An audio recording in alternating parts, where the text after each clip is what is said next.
Welcome to another edition of the Citadel GrayLine, and we're broadcasting from Toast, our weekly Facebook Live show, Wednesdays at 11 a.m.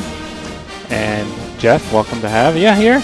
Great to be back. I had to miss a week last week, so it was a big week for the Citadel with the win over Georgia Tech, and then following that up with a victory over Charleston Southern. And I just wanted to say a word right quick to Citadel fans.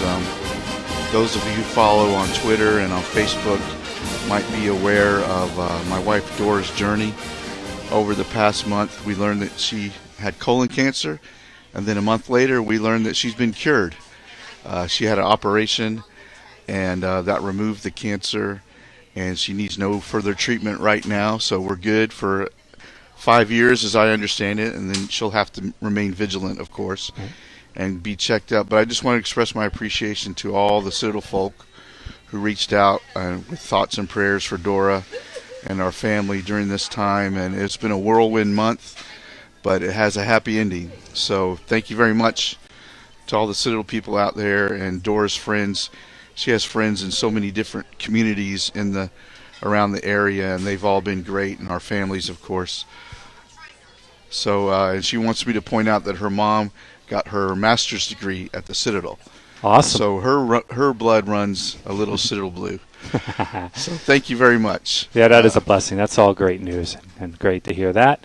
And, of course, follow that up with some more great news concerning the football team with 2 awesome wins back-to-back. That's right, 2 wins in a row after an 0-2 start. And I kind of figured 2-2 at this start point, that would be an okay start and set them up for success in the Southern Conference. I didn't predict that they would get to 2-2 the way they did, with the 2 losses to Towson and Elon and a victory over Georgia Tech and then Charleston Southern. I kind of figured they could knock off maybe Towson or Elon and then also beat Charleston Southern to get to 2-2. But they did it this way, and it's been a lot of fun so far. That victory at Georgia Tech was really a milestone victory instead of ACC team, a current member of the ACC.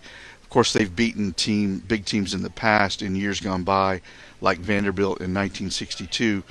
But since Division I was split into 1A and 1AA in 1978, and of course now they call it FBS and FCS, that was the Citadel's 8th win or 9th, depending on how you count it. The 1979 win over Vanderbilt is a gray area because the Citadel is talking with the NCAA about whether that counts or not. 1978, but the SoCon didn't go 1AA until 1982.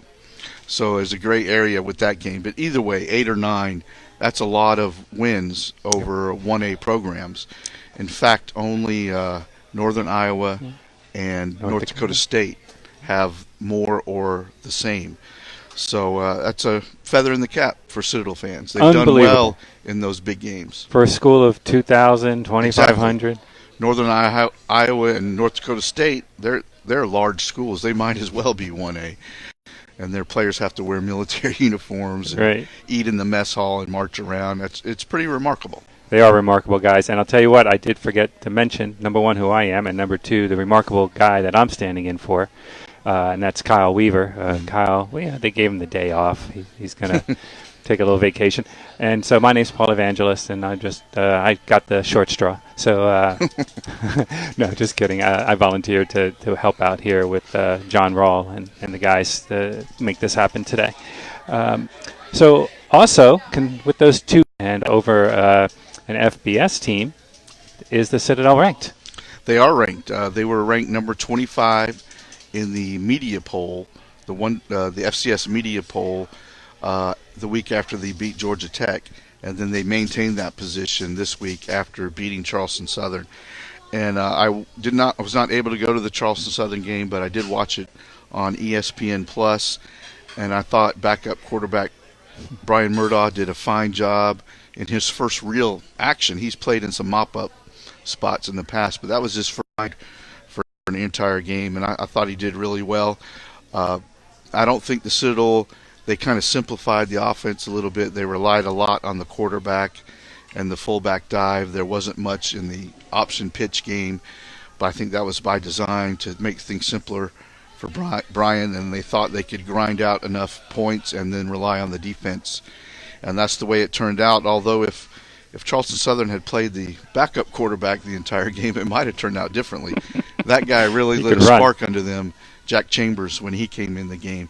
4 times from the 1-yard line in the fourth quarter there. That will be one of the highlights of the season as well. I think Willie Eubanks had 3 tackles on that goal line stand, and the fourth play was an incomplete pass. So Willie really rose to the occasion. He sure did. Right there. Yeah, when you if you get to watch it again, all you see is number 9, and he's number just 9. He's tearing up people. He's turning into a great player, and he's a really good kid as well. Yep.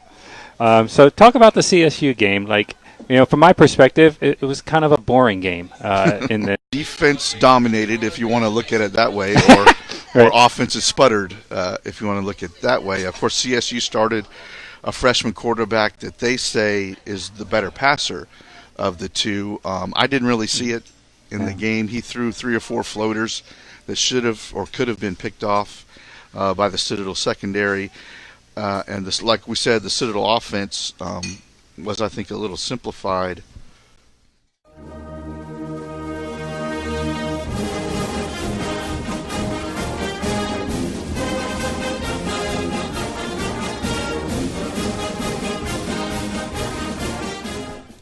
We were talking about the Charleston Southern game. Yes, and their quarterbacks. Their quarterback situation. Autry Denson, their new head coach, he chose to start a freshman in the game, his first career start, and the word was that he was the better passer of the two. And I was telling you, I didn't really see it. I saw he threw 3 or 4 floaters that might have been picked off, and when they did make the change back to Jack Chambers, who had started their first couple of games, he really lit a spark under the offense, because he can run the ball when plays break down, and I think he ended up with 94 yards on maybe 8 carries or something like that. Yeah, so a lot of long runs. If he had played the whole game, it might have been a different story for the Citadel, but who knows how that would have gone. But they did make the goal line stand in the fourth quarter. Willie Eubanks, as we said, came up huge on that series with 3 tackles at the goal line.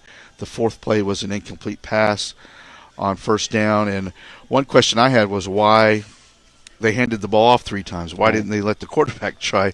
Because they had not been able to stop him up until that point. But that's all water under the bridge now. And the Citadel's looking forward to Samford. And as I was telling you, I was at practice on Tuesday, and Brandon Rainey was running with the first team. He has a sleeve on his knee, but he looked to be close to 100%, maybe not quite 100%, but I think he'll be ready to go at Samford. And then now we know that Brian Murdaugh can function in the offense if called upon. He did it at Georgia Tech, and he did it for a whole game against Charleston Southern. So all of a sudden the quarterback situation looks a little bit better maybe than it had. Because going into the season, the big question, what if something happens to Brandon Rainey? What do they do? But I think Brian Murdaugh has showed that he can function in an emergency. The only question we had going in. Well, that's not the only question, but that was one of. We're good. I think we can put a check mark there. I think he did an outstanding job for the second string quarterback. So it looks like they can hear us and they can see us. Well, that's good news. Now we just have to come up with something good to say. Well, I did ask you before when nobody could hear us. Is this the first time in a long time when maybe the Citadel quarterback was a better throwing quarterback than the opposition? Well, I think you could make that argument for the Georgia Tech game. No, ouch. Because their offense is really struggling as they conventional offense. Right. All their players, including the quarterback, were not recruited to run a passing or pro-style offense. They were recruited to run the triple option. So that's a huge transition. And, I've always thought that Brian Murdaugh might be the most accurate of the Citadel quarterbacks when I go to practice and watch. He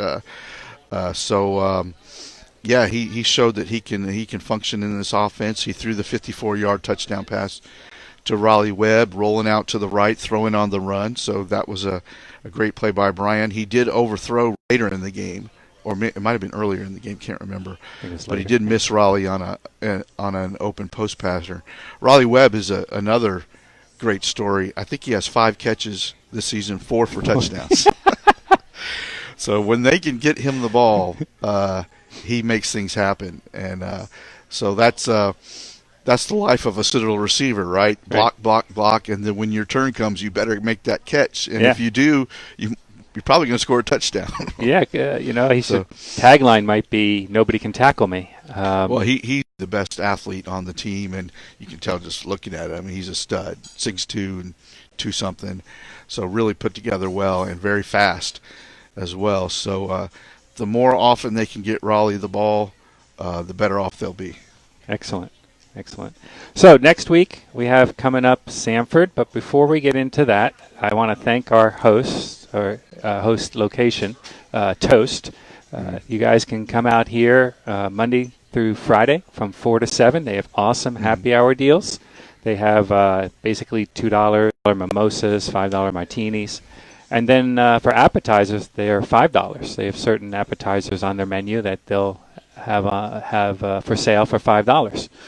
And so come out to Toast in Mount Pleasant. Excellent place to come. And I know they have live music in the afternoons for happy hours, so it's really a cool place to be. Yep, bring your friends, come and hang out. Really cool place. And then also one of our major sponsors here is the Citadel GrayLine. It's really delivered by IPS Packaging. So for all your packaging supplies, packaging and automation, their phone number is 800-277-7007. And to learn more, you can call that, or you could visit ipack.com, IPACK.com. And IPS Packaging and Automation is a proud sponsor of Citadel Athletics.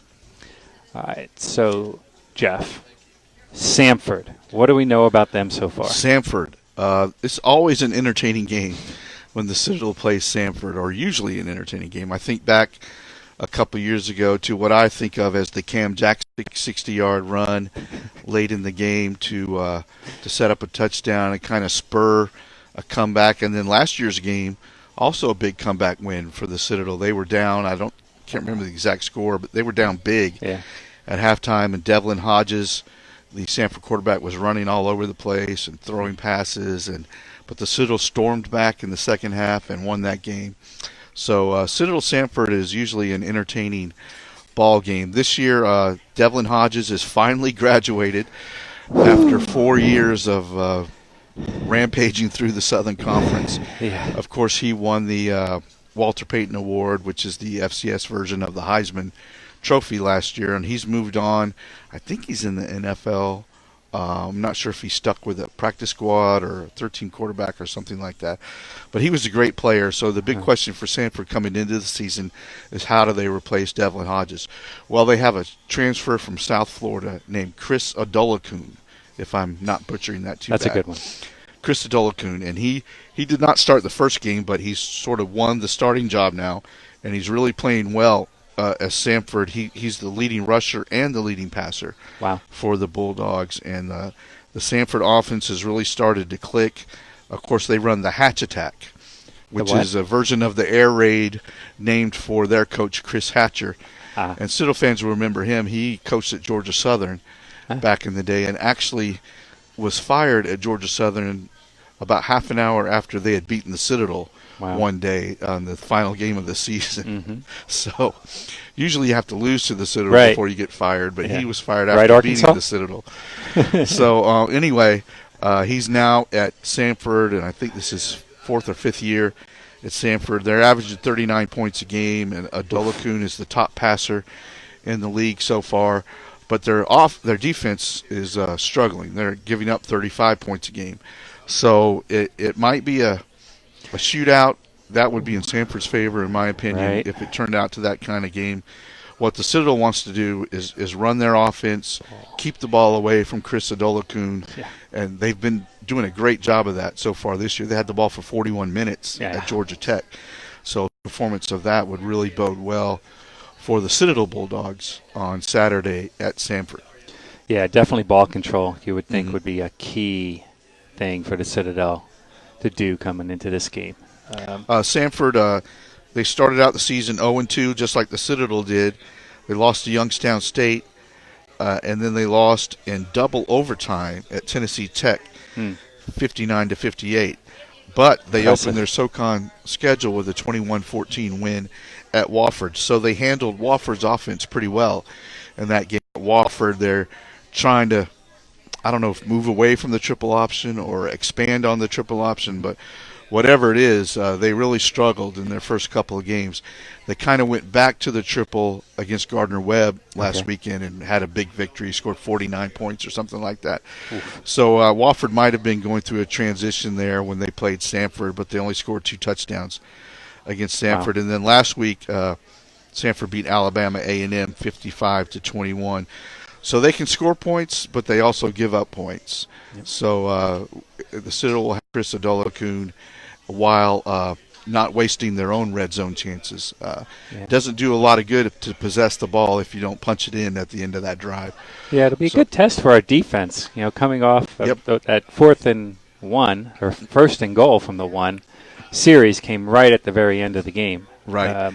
And now let's see what we can do against this Samford offense. Right, and I think it poses a real challenge. I asked Brent Thompson on Monday who Samford's quarterback compares to, and he pointed to Tom Flacco, the Towson quarterback, who's given the Citadel fits the last 2 years. So, he's a guy who can get out of the pocket and run. He's a little bit bigger than Tom Flacco. I don't know if he's as fast as Tom Flacco, but he's a similar type guy. You got to keep him in the pocket and can't let him escape out the edges, or he'll turn it into a big play. So I think the Charleston Southern, they're trying to go to kind of an air raid attack. That's probably good preparation for Samford, but Samford will be at another level than Charleston Southern. Autry Denson is in his first year of making that transition from an option offense to an air raid offense. Samford, Chris Hatcher's been doing it for years. So there's few better at the FCS level at that air raid type attack. Yeah, it's a good test. First game of the Southern Conference, first of 8 straight games. That's right.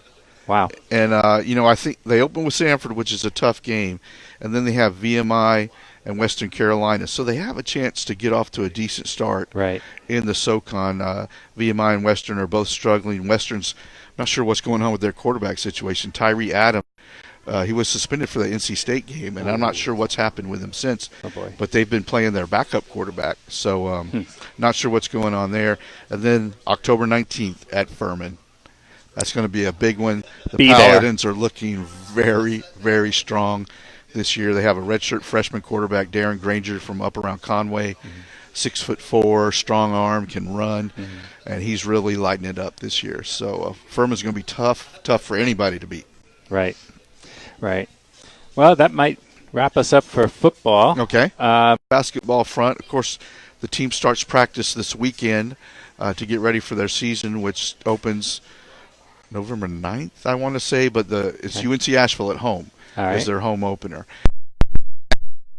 6'7", 260-pound transfer. Wow. Which sounds great, doesn't it? His name is Eddie Davis, and he played at Southern Miss, and then he transferred to Hartford and played there last season, and now he's going to come to the Citadel as a grad student transfer, playing his final season and work on his master's or whatever at Southern Miss, which plays in Conference USA. He was a starting forward for them, scored 17 points in a game against Florida State one time.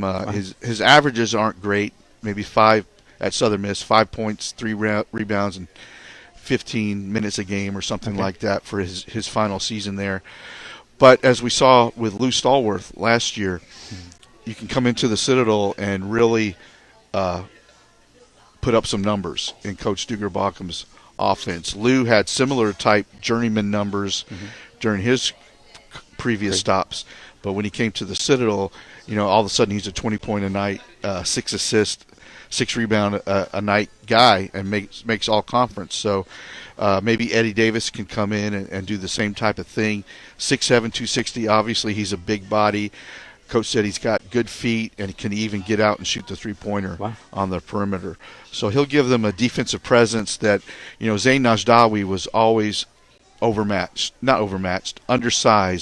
against post guys right. in the Southern Conference. And Zane was obviously one of the best players on defense against bigger and stronger guys. So Eddie Davis will help make up that deficit a little bit. And then they have another transfer guard coming in that they had already announced. His name is Tyson Batiste, and he is from Central Connecticut State. So he'll be asked to come in and fill Lou Stallworth's shoes, maybe not as far as production, but at that point guard spot. And then, of course, they have their core group of returning guys. Kalen Harris, I think, is the lone senior this year. And then you have the junior group led by Hayden Brown and other guys like that in the junior group. So and there's 6 freshmen, I think. So it's going to be a young team. Yep. The Southern Conference, I don't think will be quite as strong as it was last year. Last year was a lot of seniors last year. Yeah, a season of historical proportion for the SoCon. 2 teams ranked in the top 25. Of course, Wofford making their run in the NCAA tournament. Wofford's coach Mike Young has moved on to Virginia Tech, and Mercer also has a new coach this year. So I think UNC Greensboro and East Tennessee State are probably the class of the league this year, but I don't think the overall depth of the league will be quite as strong as it was last year. So maybe that will help the Citadel and Duggar Baucom. Excellent. And I'm sure our transfer decided to come to the Citadel after seeing that 10-10 halftime against Alabama, right? Or maybe you saw that Georgia Tech game. All that stuff really helps, gets the Citadel name out there. Guys see that, this is a place I can come and play against a team like Alabama or Georgia Tech and maybe have a chance to. Games like that only help the Citadel attract guys from other parts of the country that maybe hadn't even heard of the school before. So it certainly helped with Aaron Reed, the linebacker from Southern Illinois, who he told me he took notice of the Citadel in that Alabama game, and that was kind of the first time he had become aware That's beautiful. of the Citadel. So, yeah, those things help. Excellent. All right, Jeff, so we're near the end of the show here. Can you tell me what you have coming up in the paper for us? Yeah, I got a story. There's a young man on the team named Joshua Royds, and you probably haven't heard of him. No. He's a backup kicker. Okay.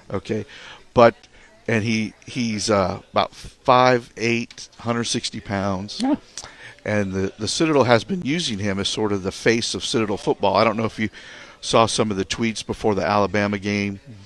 They had Josh. He wears black nerd glasses. Yeah.